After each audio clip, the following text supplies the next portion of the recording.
Hi, my name is Sarah Osborne, and my favorite thing is leadership. Welcome to the Finding Favorites podcast, where we explore your favorite things without using an algorithm. Here's your host, Leah Jones. Hello and welcome to Finding Favorites. I'm your host, Leah Jones, and this is the podcast where we learn about people's favorite things and get recommendations without using an algorithm. Last Sunday was Rosh Chodesh Elul, which is the start of Elul, the month that includes Rosh Hashanah and Yom Kippur. So it is perfect timing to have my guest, Sarah Osborne, on today. Sarah is the founding executive director of A Mitzvah to Eat. She is a Jewish educator and writer, and she has a master's in Jewish education. Sarah, how are you doing today? I'm doing well. How are you? I'm good. I'm so glad we were able to put this together so quickly. Me too. We are both in the group, the Year of the Jewish Woman and Allies, that started 5 years ago. They keep updating what the year is, but it's been it's a Facebook group, and it's been a really great place for me to expand my Jewish network. Same for me. I've really connected with a lot of people and projects and partnerships there. Yeah. So where do we find you? Where are you I'm based? in the Washington, D.C. area. All right. And is it still hot summer there, or are you getting glimpses of fall? Oh gosh, for the last couple of weeks, it's been amazing. It's like in the 70s, maybe low 80s, but it's beautiful. Amazing. So I think we did a little Jewish geography before, and we have the wonderful Evonne Marzouk in common, who has done a couple episodes. She of this podcast. She is also a DC person and an author. But what brought us together today is that you have launched a new organization called A Mitzvah to Eat. With Yom Kippur coming up, you wanted to get something special in people's hands. So before we talk about Yom Kippur, let's talk about the organization A Mitzvah to Eat. So A Mitzvah to Eat is about 4 years old now. And we empower Jews needing ritual accommodations to safely connect to sacred Jewish practice and community. So one of our big areas of focus is supporting Jews who are unable to safely fast. Because in Judaism, just like some other faiths, ritual fasting is part of ritual observance. Yep. In the Jewish calendar. Yeah.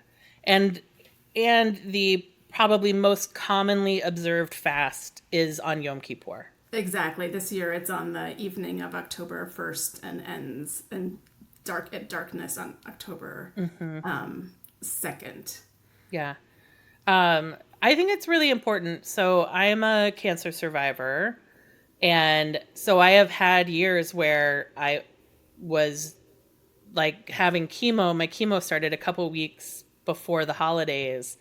And so I absolutely couldn't fast, and trying to reconcile years of what I have learned I'm supposed to do on Yom Kippur with where my body actually is with, at that time, a cancer treatment. But now I have chronic illnesses, and I have medicines that require a little something, I will eat lightly. So I am now in a situation where, and I found a lot of joy in Yom Kippur. I don't find fasting to be, this awful. I find I love being with my people. And so it has been something I've wrestled with these last probably 5 years or so of how to still make meaning when I can't do what I was told I was supposed to do.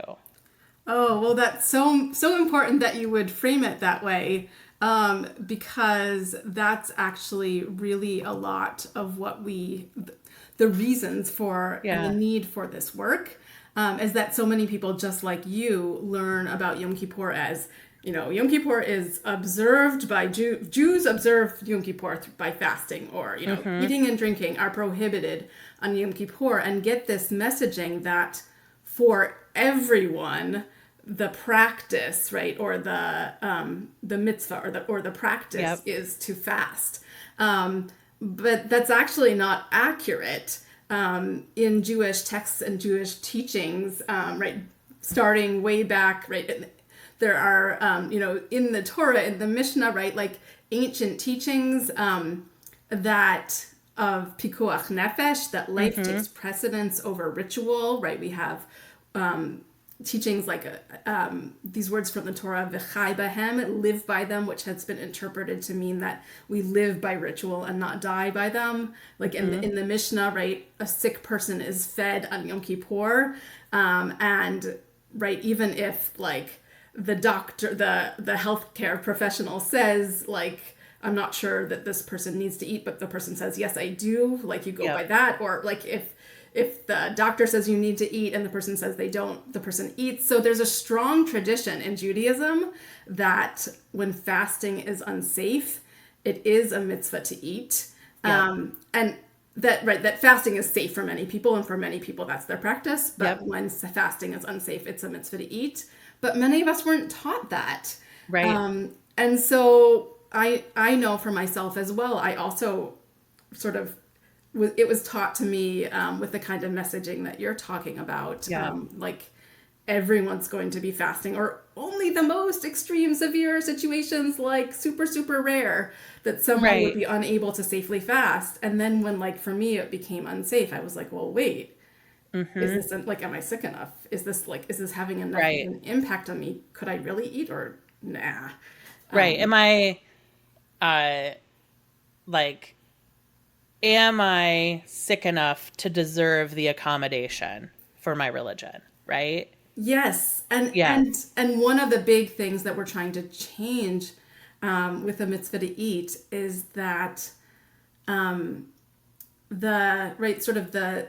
text, right, the teachings of the text, right, like for some of us, we might call it the halakha, the Jewish law, says one thing, but the communal messaging that people are hearing from their friends and on social media and their neighbors is saying something different. So right in the text, you have really this language that, if anyone feels that this would be unsafe, that the person eats on Yom Kippur, and that it doesn't need to be an immediate danger. It could be, something that leads to significant health impacts, or it could be, something where there's a possibility of danger.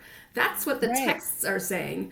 But then in the communities, right, like I'll see it all the time where someone will say, I have X condition and I will be eating on Yom Kippur. And someone on social media will be like, well, if you're not going to directly die today from, fasting, then you have to fast. That is false. That is incorrect. There is no support for that in Judaism.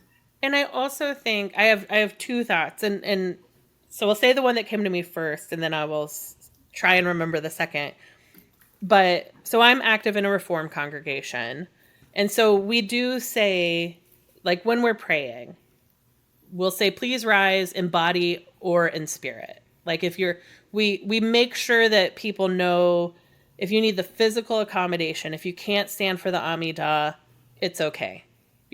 God will understand if you have to sit. Right. And I was at an Orthodox service on Sunday, attended a friend's daughter's bat mitzvah. And again, I came out of my cancer treatment with chronic illnesses and mobility, and I stood for a little bit, and then my knees were like, we're not standing. And so I felt self-conscious to be the person sitting in the back of an Orthodox synagogue, but they also said, please rise if you are able. And I think that accommodating language is so important in our worship spaces. I agree. And I'm always really happy when I see that kind of language, because it's not very common, unfortunately. Yeah. And then the other thought I had is that, if people are struggling with disordered eating, the Yom Kippur fast can really throw a wrench in your healing. That comes to mind on top of other chronic illnesses, that if you are building a new relationship with food, to do a 24-hour fast, a 25-hour fast can really, that's right. We're not supposed to put stumbling blocks in front of the blind. So why would you put a fast in front of someone if it's going to make them stumble in their healing journey? Right. And I think that's something that, right, I've definitely seen over the last number of years, people talking more about the impact of fasting on people with eating disorders. And that's really important. But what I want to add to that is that there are so many reasons that people could be unable to safely fast. So both to people with eating disorders and to people without, I just want them to know that at A Mitzvah to Eat, we're supporting people who are coming to being unable to safely fast for multiple reasons. We once did like a why were you unable to safely fast kind of survey, and there were 40 different reasons. Sure. I'm sure there's more than what we even received. So I just really want people to know that, yes, it's important to talk about things that we didn't talk about before. And we should be careful not to send the messaging that only people with eating disorders should be supported in eating on Yom Kippur, but rather the messaging should be for everyone for whom it is unsafe to fast. It is a mitzvah to eat. Right. So what do you do at A Mitzvah to Eat? How do you educate people? What are some of the programming? What are you guys doing?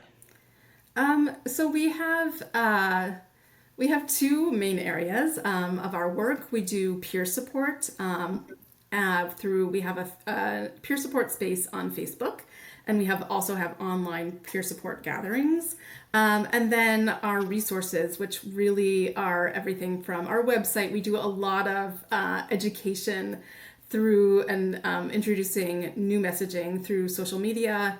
And I've also begun to do some programming, online programming, which teaches about, this same kind of, about, it might be about text study. It might be about supporting people who need ritual accommodations and what that means. I'm planning a program that I'm really excited about in September, which is going to be about the decision-making process of deciding whether your mitzvah is to fast or to eat on Yom Kippur. What is the best practice role for rabbis, for healthcare providers, and for your lived experience? Yeah. And is your audience, do you see your main audience as clergy and Jewish leadership who need to make changes in how they teach about fasting, or is it individuals to advocate for themselves, or both? Yeah, so it's like three expanding circles of the audience, right? In the middle are the Jews needing ritual accommodations themselves. A lot of, our peer support is for them. Many of our resources, have written original prayers for people to say, if they're unable to safely abstain from, chametz, from leavened products on Passover. We have a whole 20-page booklet of prayers to say if you're unable to fast on Yom Kippur. So those are the Jews needing ritual accommodations are in the center.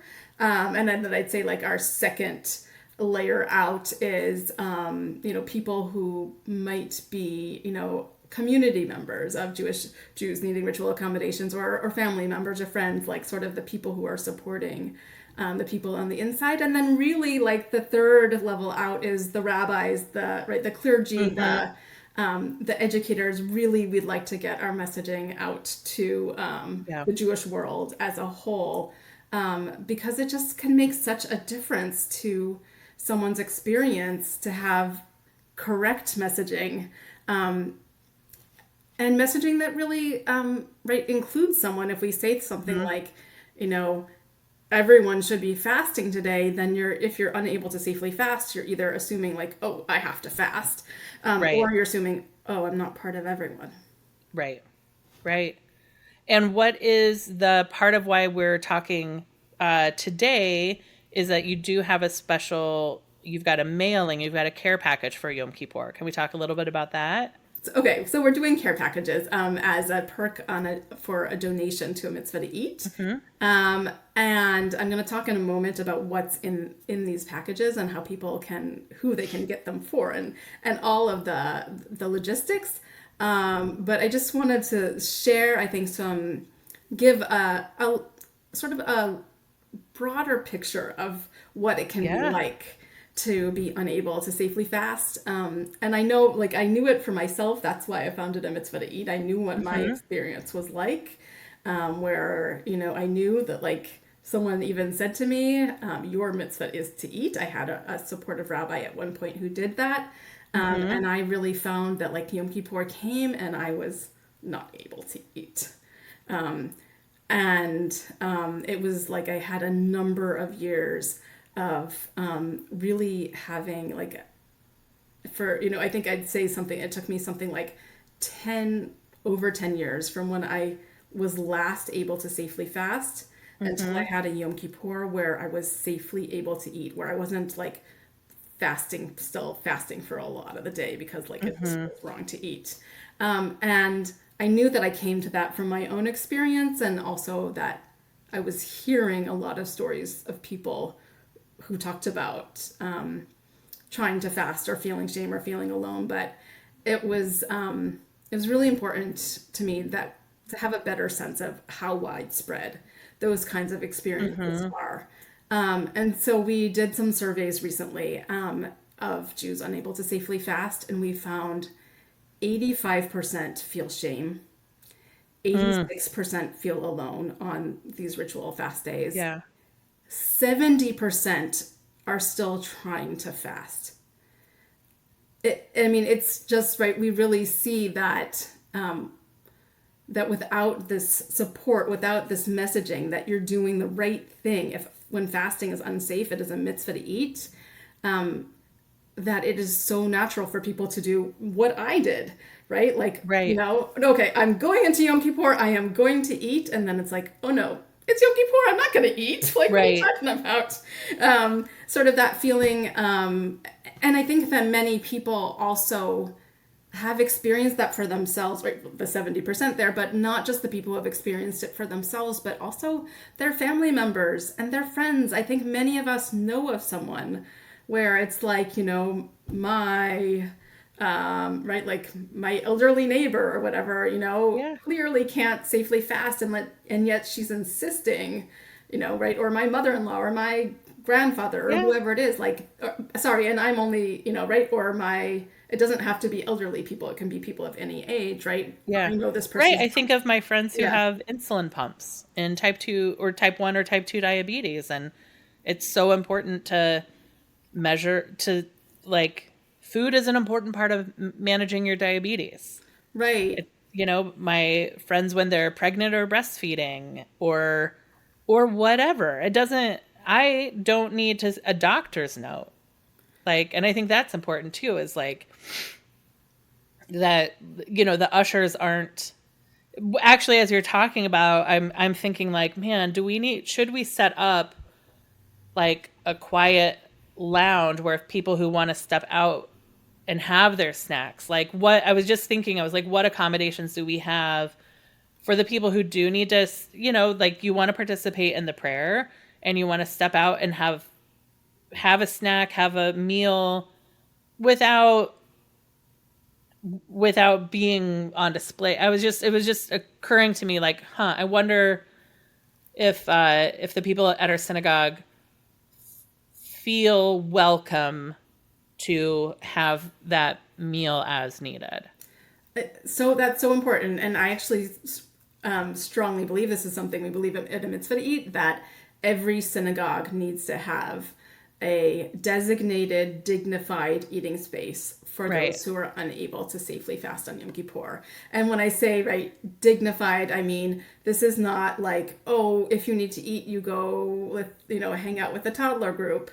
But, this is a space for a sort of, like anyone for, bar bat mitzvah age and up, who is unable to safely fast, that, they can go to be in that space. And not because there's anything, someone once said to me recently, like, oh, but being in a separate space, doesn't that mean you're hiding something? For me, no. Like, for me, it means I don't want to eat in front of someone who's fasting, because for some people that's like makes it harder to fast. And I want to have, I want to have some like privacy around it. But just to have a separate space. And being able to step out and eat without having to have a conversation about where, why, people want to police everyone. Exactly. Like, people police each other. So like making a space, sorry, I cut you off. Oh, no, I was just going to say, right, people often who are unable to safely fast will often say, if someone sees me eating, they're asking why I'm eating. And then I don't want to have to give my reason. And of course people like you don't have to give a reason, but it's still uncomfortable to be, asked those kinds of questions. Like, it would be like if a stranger on the street was like, why did you go to the doctor yesterday? It's just, right. Please don't ask those questions. Yeah. And I will say also something that has really stuck with me over the years is in those synagogues where they don't have a designated, dignified, and I would say an announced and labeled space, so that everyone who needs it can use it. So many people have told me stories about how when they needed to eat on Yom Kippur, they ate in their synagogue closet because that was the only space that gave them privacy. I was imagining people are going to a closet, or they're going to like a bathroom stall. I was kind of thinking of like, where are the places women are sent to breastfeed that aren't appropriate? And I was like, that's probably the same places people are sent to eat that's not appropriate. Exactly. And it's such an important thing to have this designated space, because it really sends the message, right? As I said, in Judaism, when fasting is unsafe, it is a mitzvah to eat. So we shouldn't send the message through our synagogues not having spaces that, no, actually you're doing something wrong by eating. No, we should say, like, you're doing the right thing. Good for you. Awesome Jewishness there. Yep. Sorry, my cat has decided to join us. Okay. So he's like, I don't think he's quite on camera, but he's really getting in my face right now. So with it, like sort of having these statistics in mind of how many people are feeling shame or feeling alone or trying to fast, knowing they are unable to safely do so, but just doing it. And to be fair, like, why are they doing it? We've asked that too. They said, I felt growing up Jewish, answers like, growing up Jewish, it just was so ingrained in me to fast that it felt wrong not to. Or answers like, I felt less Jewish when I ate on Yom Kippur. Mm-hmm. I felt like I had failed when I needed to eat. It's coming from a place of a lack of support. And so what we have for A Mitzvah to Eat, we have all sorts of, we have the website, we have our 20-page prayer guide that anyone can print out off the website for free. And we wanted to offer something additional this year. And so these care packages are something that, like, we'll mail them directly to people's homes. We have an individual care package, which has a reusable bag, and it has like stuff you sort of, your magnet and your sticker and like things that you can put on your personal items. But it also has a prayer card that you can, sit with you and hold when you're eating. And it has a postcard where we're going to write a personal message, either that like the person who gives the package does, or that our volunteer team will write, just saying, like, supporting you and having a mitzvah to eat. You're doing the right thing. We support you. So that's the individual package. And then if people want to have 10 of a bunch of items that they can give out in a healthcare facility or at a synagogue or at a college campus, we also have that community package as well. Nice. Great. When should people order them by? We'll have links on how to order, how to make their donation and order. So how should people order? Yeah, so the deadline is September 12th. You can get there through, there's a place on the Mitzvah Eats website, and the donate button now has that connected to there.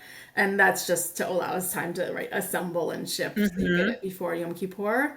I also wanted to add that something, if you are doing it for yourself or you're doing it for someone that's an option. But we're also, we know that, so the individual package giving level is $40, and we know that's not accessible for everyone. And we don't want people to not receive this really supportive resource just because, we want everyone who wants one to be able to receive one. And so we have on that donation page that if someone is unable to afford to buy the package for themselves, they can fill out a form. And so we're also seeking donors to donate a package anonymously. Great. For those people. And I just think that, as meaningful as it would be to send one to your friend or your family member or something like that, can you imagine how meaningful it must be if someone receives one from someone that they don't even know, that just says I care about you eating on Yom Kippur so much. This really matters to me. Yeah. Well, and that is, no, I'm going to mess it up. Is it Maimonides' hierarchy of giving? I think so. Yeah. The highest, one of the highest forms of giving is anonymous to anonymous. So you're making that happen for people too. They're able to give anonymously and not know the recipient, and that is one of our highest forms of community care. Definitely. Is there anything about A Mitzvah to Eat that I haven't asked you that you would be so sad not to get to talk about? I think I just want to sort of mention something that I think it sort of came up, but I wanted to emphasize it during our conversation, is that I want everyone to know that A Mitzvah to Eat is for every kind of Jew from every kind of background and every kind of identity. And we also have people using our resources in our peer support spaces who are converting to Judaism. One of the things that I'm most proud of is that we really, part of the vision was to create this as a pluralistic space where Jews across denominations across the world are supporting each other. And that's what we've done. And it's really meaningful to me to know that, whether people are, part of, Orthodox Reform, Renewal, Humanist, or whatever kind of communities they're looking at the messaging and the resources and the peer support from A Mitzvah to Eat and saying, this is my kind of Judaism. Yeah. Wonderful. I love that. I love that it is a pluralistic approach. Yeah, and I can even imagine, I've got some friends who are secular, but the two things they do are fast on Yom Kippur and go to a Passover Seder. So even if they don't go to synagogue, and so I can even think of some friends who I can really think of friends in almost every Jewish community that I have friends that could use this resource. So I think it's just outstanding. Thank you. Yeah. So we will have all the links in the show notes for the care packages, for the community care package.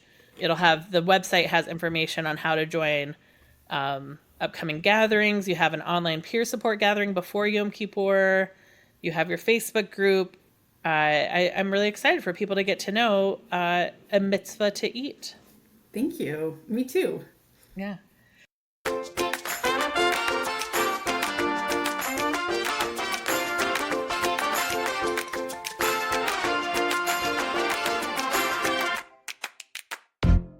So Sarah, the timing of the care package ordering and Yom Kippur is why we're talking today.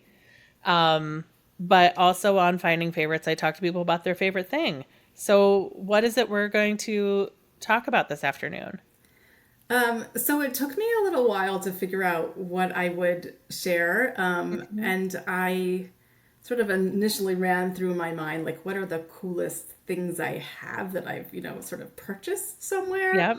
And that sort of got me to something when I was well, could I really talk about that like for a long time on a podcast? I Right. don't know. So I want to share one cool thing I have bought because it got me to what I really want to talk about, and that feels important. Great. So a few years ago, I was at I guess it was just right a festival, and I came across this really cool instrument. And it's called, well, they called it a shroom there, but I did some Googling and prep before I came on here, and it's mostly called a tongue drum, I think. A ton- I know what you're talking. I Okay. believe I know what you're talking about. So I think that's one of, I almost brought it upstairs to share what it sounds like in the podcast, but then I was carrying too many things and that did not happen. A But it's metal dome with tongues cut into it, and each tongue is a different note. Yeah, so on mine it's looks more, it's mine is green and has looks like mushroomy and has the different notes are white, but when I was searching, doing an internet search, that's more what came up. Okay. And it's these beautiful do do do do kind of notes. And it's something that really meant a lot to me to buy because growing up, I played a stringed instrument, and I loved the exposure to classical music. I really wouldn't have been introduced to this really amazing music without being in orchestras and quartets and things like that. But playing a stringed instrument is not a good fit for my personality because I'm already sort of one of those very driven people, and I want to this should be at 100% or whatever, and stringed instruments are very much you have your finger one millimeter off and the note sounds bad. Right. I need yes, I something played that's the more- oboe. I am familiar with the precision needed for classical instruments. Yeah. I needed something that's more that's gave me a break, I guess, from sort of the right from the other things that I was doing. And so I really appreciated this the tongue drum or the shroom or whatever, where it's just somebody that I guess I just really appreciated the vision and the innovation of creating this really amazing instrument that always sounds good no matter what you're doing on it. And yeah. So, and it's just beautiful and relaxing. It's sort of tones that a little bit wind chimey or what you might find in sort of a spa kind of setting or something like that. So that's, I guess that's the cool thing that I found. Okay, and you found it at a craft fair? Yes. Yeah. Yeah. And do you play it regularly? That was the thing. I was maybe that's not what I should talk about. I really like that I own it, but I don't play it regularly. So, but I am now that I'm thinking about it. But I guess that sort of got me thinking about, what sort of, I guess that got me thinking about self-expression and how I really love self-expression. And then that got me thinking about innovation, and then that got me thinking about leadership. So all right. there we go. So we're going to talk about leadership. We're going to talk about leadership. Tongue drums. Yeah. Because, that way, you say, things you can find without an algorithm. And as far as I know, you can't buy a leadership in the store, but you can buy a tongue drum. Yes. Yeah. So I'm trying to think of where to start. Do you have a first role when you think about leadership and you time travel to the first leadership role you held, whether official or unofficial? What is that moment in time that you think of? I have two that come to mind. Okay. One is that when I was 7 years old, this was just a vision that I had. Was that well, when I was 7, I was going I a lot of a lot of unsafe and not okay things happened when I was a kid. I was like, I'm an abuse survivor, and so there were a lot, and there were, multiple perpetrators, many things that were not okay. And so I was really in a situation where I was very, like, completely powerless. And I had this vision when I was 7 where, like, there's a stage there and a podium, and I'm walking over there, and like, I'm putting on these shoes that are too big for me because at 7 I'm not going to really be able to speak and lead. But I put on these big shoes. And then, at 7 I'm not going to be able to speak from a podium, so I push over a box to the podium and go to stand on it and speak about whatever needs to be spoken about. And sort of that's like when I speak or I write, I do something now that for me shows leadership quality and really comes from a place of, like, I'm thinking this is something that this is something that someone needs to do, and then it comes to this is something that I need to do. It comes from, like, being that person that when I was 7 years old, I wanted to grow up into being. Yeah. Amazing. And so you had this vision that you're going to put on some grown-up shoes and you're going to get to a podium and be able to become a leader, which I love. It's very powerful. Can we talk a little bit about your leadership journey? Sure. Does that make sense? Like, when you say you love leadership, do you love leadership books or you love being a leader? I've read a little bit of leadership books, I guess, but I think I love being a leader. And it's something that, I don't think I really fully realized, like, that's one of the things I love about the work that I'm doing, is that I love leadership. I didn't phrase it that way until now. I just did the stuff and right. But I'm realizing that it's I think, and it's something that again, I didn't have language for it before, but I think it's something I've grown into where, before founding A Mitzvah to Eat, I noticed how, I noticed how alone I had felt on Yom Kippur, and how much shame I had felt. And I noticed the difference between, the Jewish teachings and the communal messaging. I noticed all of those things. And I spent a lot of time writing and processing, like, the difference between, because I founded a Mitzvah to Eat because I had all those years that I wasn't able to eat on Yom Kippur, even though I was also not able to safely fast. And what changed for me was the year that I said, okay, I have to support myself better so that I can do this safely. So I went and searched for prayers on the internet, and prayers to say while eating.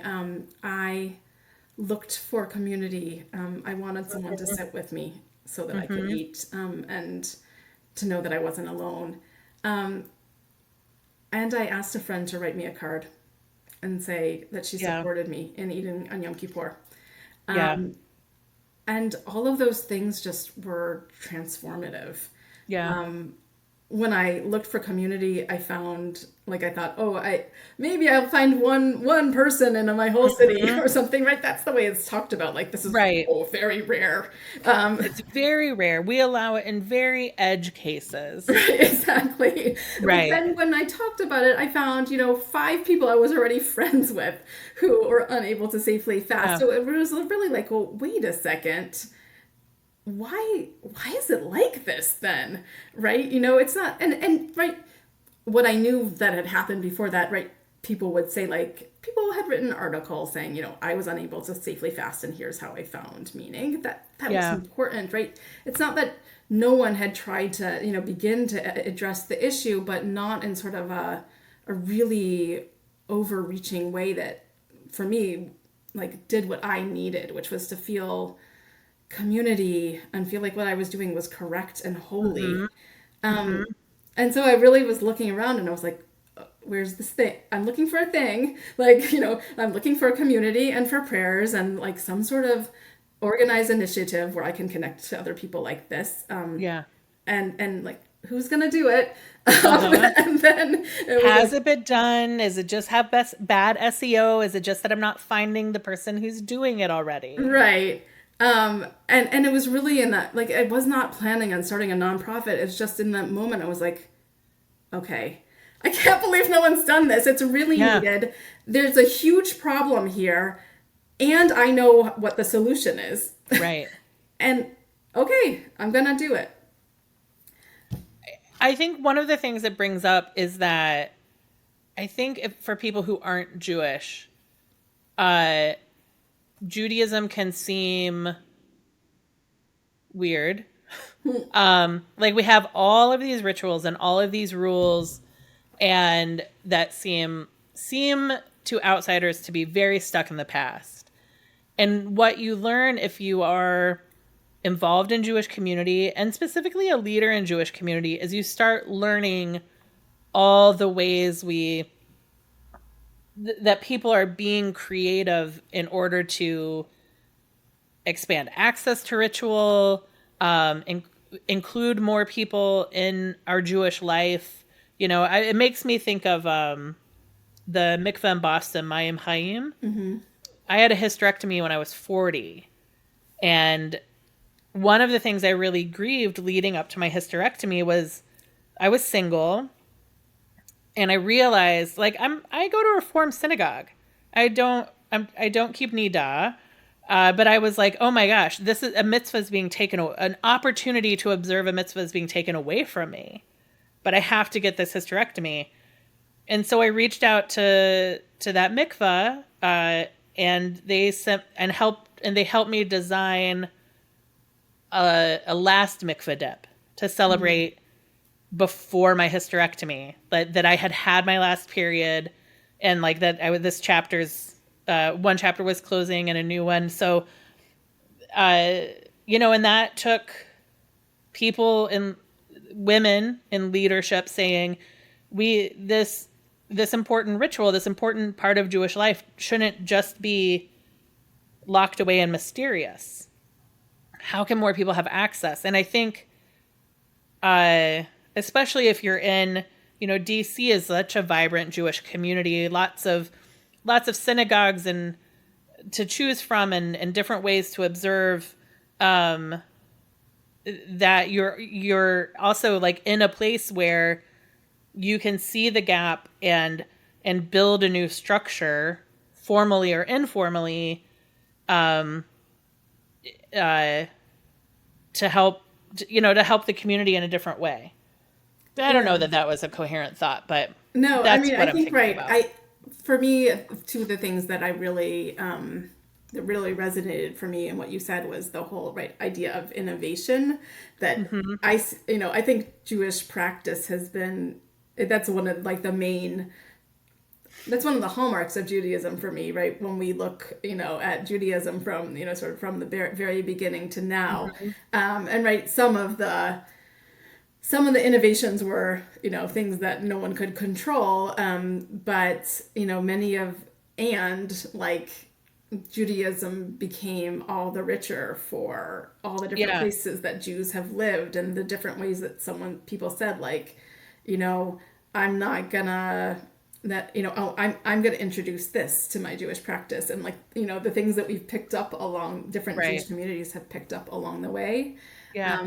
But also just that idea right from your story about Mayim Chaim, which is doing such amazing work. And that's along those lines, that's, something that I really, I think that resonates for me as well as a leader and as a writer, that, often, right, for some, like the kind of writing that I do for A Mitzvah to Eat, where I've written a lot of personal prayers, and for me, when some of them came like from things I've experienced, I wrote a prayer for someone who's unable to safely fast, but I've also written prayers for, let's say, someone who is unable to safely eat matzah on Passover. Because I just imagine for a lot of people, there must be that sense of loss. Like, right, the way that we make Jewish meaning is that we have ritual that symbolizes things, right? So the matzah represents, represents the, right, the bread that didn't have time, the dough that didn't have time to rise on the way out of Egypt, and symbolizes that space where we're remembering both slavery and what it meant to go to freedom. And for so many people, if they're unable to safely eat matzah, it's like, but I'm not tasting Passover. I'm not like, is this, am I experiencing freedom if I can't have matzah? Yeah. And so one of the things that I really love doing is I sort of sit in that moment, and I am able to have matzah, but I sit in the moment and think, like, if I was in that situation, what would I want someone to say to me? Yeah. And so, I on our website, in our our Pesach Passover section, there's a poem that I wrote that's called "But I Cannot Eat the Matzah."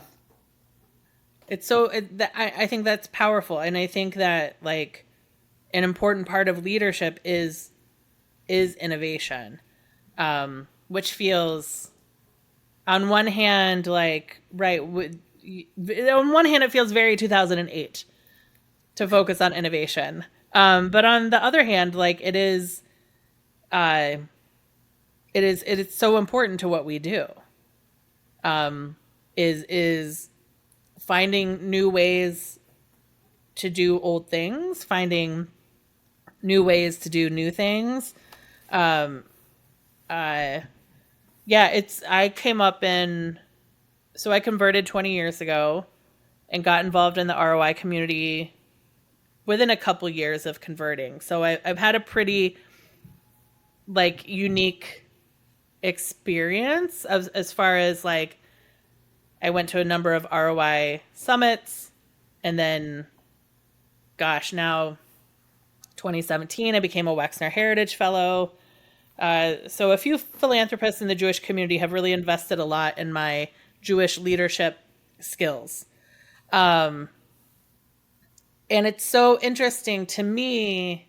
I was talking to Sarah Lefton the other day, who in 2007 had a pilot for something at the time called Godcast. She had one YouTube episode of a Parsha, animated Parsha explanation, that eventually became something called Bim Bam, and eventually was acquired by the URJ, her archives, and she did weekly Parshot animated. She did holiday explainers, and now she's running a Jewish digital storytellers fellowship, and she's on her third class of fellows.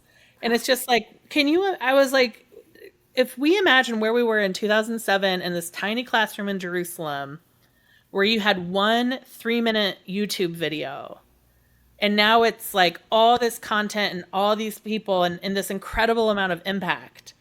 But at the time it was like, it was just, is it Balaam's donkey? Is that right? Balaam? Yeah, Balaam, yeah. Yeah. And it's just, that's something I love now, being 20 years into the Jewish community, is the people that just had, like, this little idea 20 years ago that then become such institutions that they then can't get, like, funding because they're not new and innovative anymore. And I think that's that there's a lot to be said about that. And A Mitzvah to Eat, you're, like, on the beginning, and you started it 4 years ago. So in, God willing, in 15, 16 years, you're going to look back and you're going to be like, I started an institution, and you've impacted all these people around the world in our Jewish community. Like, what an amazing road to be headed on. Thank you. I think it's really, for me, a lesson in just, I guess that, I guess starting something that was really in my heart, that felt like a calling, right? Mm-hmm. That, again, I sort of looking, maybe this person will talk about it, or maybe that person, and realizing, no, the person that's supposed to be doing it is me. I'm waiting for myself, and let's go, let's do it. Yeah. But also really, like, seeing how it's grown, it's been amazing.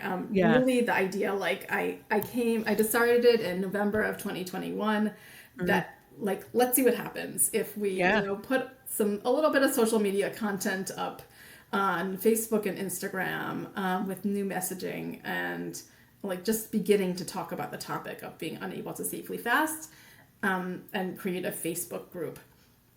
And now we have close to 1,000 people in our Facebook group.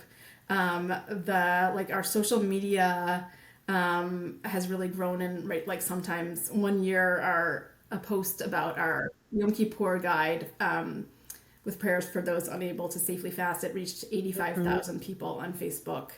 Amazing. It's amazing, and it really is, and just sort of and the response, like beyond just sort of those.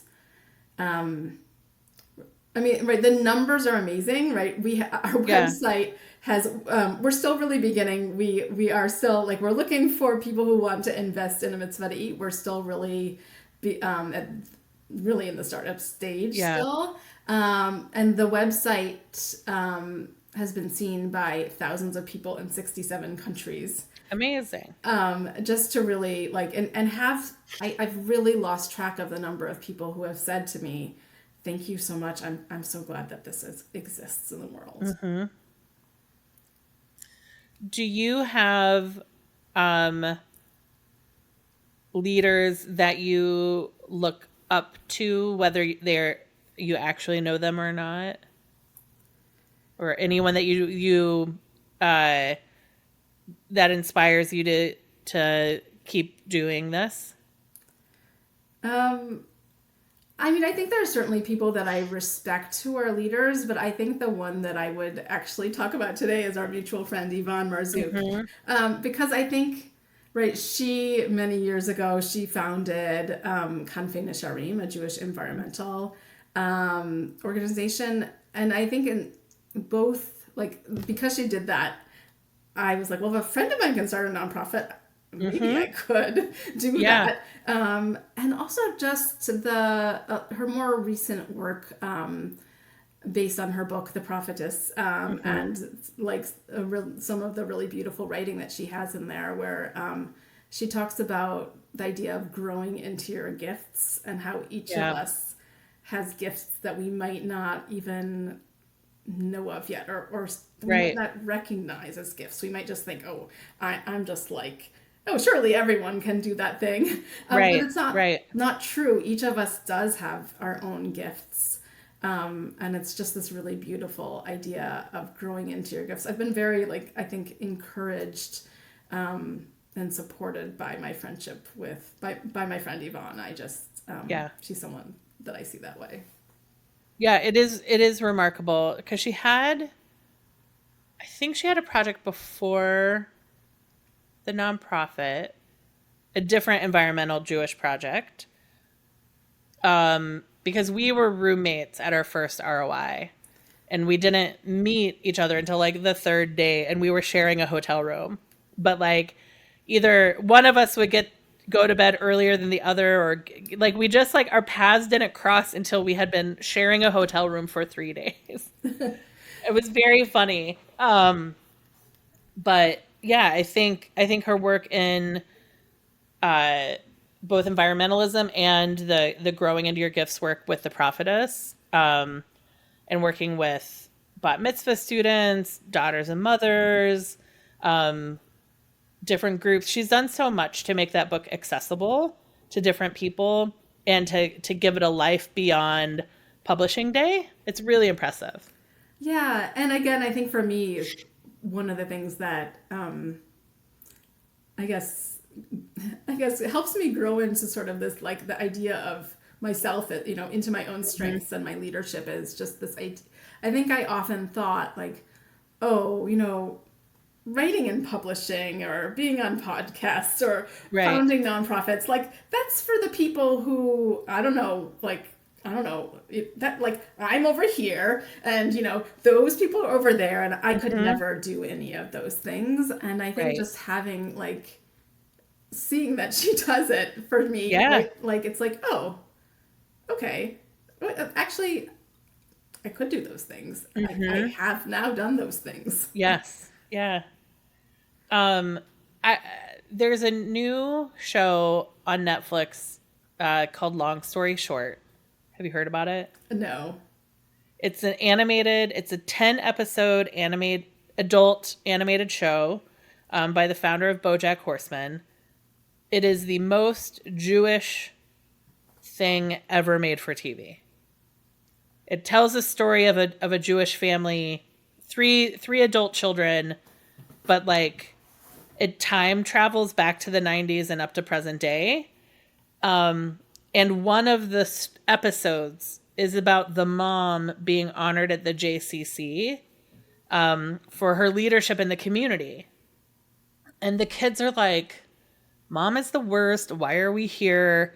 What are they even going to say about her? They just made her the honoree because she knows rich people and they hope they'll make donations. But like, Mom, like, why would they honor her?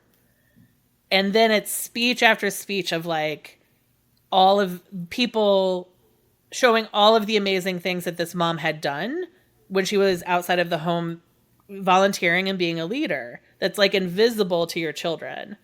And it was such a powerful, I found it to be a very powerful episode about, you know, you can know somebody in one part of their life and you don't know all of their parts of all of them. There was a lot to say about like, what do kids understand about their mothers and their parents? But also just this, I don't know. I just thought it was a really beautiful episode about impact on a community. And it's a comedy show. I laughed and cried in every episode. It's very, very, it is so Jewish. It is hard to explain how Jewish it is. And I'm recommending it to everybody. This is the first time I've been on the podcast since I've watched it. So it's the first of many times I'll talk about it. But I just think that, you know, getting to see, you know, when we host, when you honor somebody at the synagogue and you even like, you think you know what they do as a leader. And it's a chance to find out, like they do so many other things that you've never seen. I don't know. Yeah. Yeah. I think that's really important. And what it, you know, I think what it brought up for me is that sort of, I guess, anytime we do anything in our Jewish communities or beyond, really there's so many people who have, you know, contributed in some way to make that possible. Yeah. Right. I sometimes think about, you know, what does it mean to live in a shared world? And right, like even if I just walk, you know, outside my house, right, there's, you know, the workers who, you know, last month repaved the road and right, the people who, right, the people who, I don't know, just pick up the trash and, right, you know, if our synagogue, like who's setting up the chairs, you know, just, I think unfortunately many people do take those kinds of things for granted, but it's really important that when you see something that's done, someone did it. It didn't just happen that way. Yeah. Yeah. No, it's really important to keep in mind. Well, Sarah, we've been chatting for about an hour. Is there anything about leadership that I haven't asked you about or a mitzvah to eat that has occurred to you that you want to make sure to share before we say goodbye? I guess I'd love to, well, I guess first I just want to say really thank you for having me, for inviting me to speak. And and now you've done your first podcast. I have done, and you survived it. And I'd really love to. I love speaking about a mitzvah to eat, and so I'd love to write. I'd love to continue speaking, continue writing. So I hope people will reach out if that's of interest. Yeah. I suspect you are willing to join a Zoom meeting if a synagogue had a Zoom meeting. Would you entertain traveling to speak about a mitzvah to eat? I mean, I think right now, sort of DC area and maybe like up to, between DC and New York kind of Yeah. trips are mostly my speed right now. Yeah. But that's where I'm But Zoom, but you'll Zoom with anyone, right? for sure. Okay, great.